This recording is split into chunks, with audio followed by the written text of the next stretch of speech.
Once again, it is time for Real Estate Today by Evans and Evans Real Estate. And today I'm joined by Amanda Evans-Westbrook. And Amanda, today we're talking about HOAs, or homeowner associations. And for folks that may not be familiar, what is an HOA?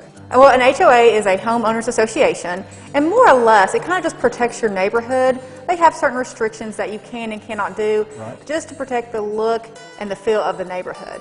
Now, what benefits come with being a part of an HOA? Well, there's several benefits. Like, for instance, today we're at the gates at Highlands Ridge. So their HOA includes swimming pools, clubhouses, they have beautiful ponds, walking trails. Other associations will include sometimes parks and tennis courts. And then some just include like signs and just certain restrictions to keep maybe out campers from being in your yard or something like that. They want to keep all the properties looking as nice as they can. Do they act as far as uniformity among the properties that are surrounding in a neighborhood? They do. I mean, every neighborhood may or may not have an HOA and their restrictions. But the restrictions are good because if you want to put a shed in your backyard, they want to make sure your shed matches your home, just to make sure everything's uniform and each home is very nice and neat.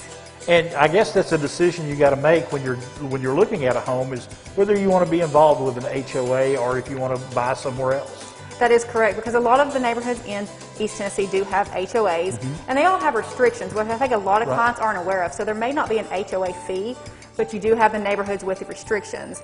So if you do find a house with a neighborhood, you want to make sure your realtor at Evans & Evans checks to make sure, is there an HOA with a fee, or does it just have neighborhood restrictions? Now, are there any costs associated with being a part of an HOA? There is. If the neighborhood just has restrictions, there may not be a cost, but usually most neighborhoods with HOAs will have some kind of fee. It may be a monthly fee, like $75 a month, or it may be an annual fee, which could be a couple $100s a year. But like I said, that just kind of maintains your signs, keeps your road clean. Any amenities that come with the neighborhood, it just protects those as well. When someone contacts you about a home, and if they look on your all's website, does it list on there whether the property is part of an HOA? We do, yes. Most realtors, especially Evans & Evans, do try to list, yes, this neighborhood is in an HOA, and we let you know what the HOA fee is, and we also try to provide documentation on what that HOA covers for you as well. As a realtor, do you find that HOAs are a good way to go for most folks?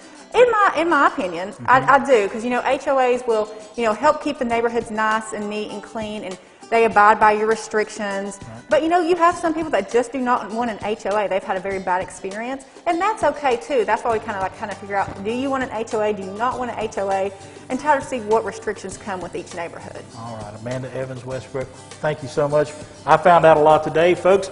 And you can find out a lot. If you've got questions, check out your local professional with Evans & Evans Real Estate.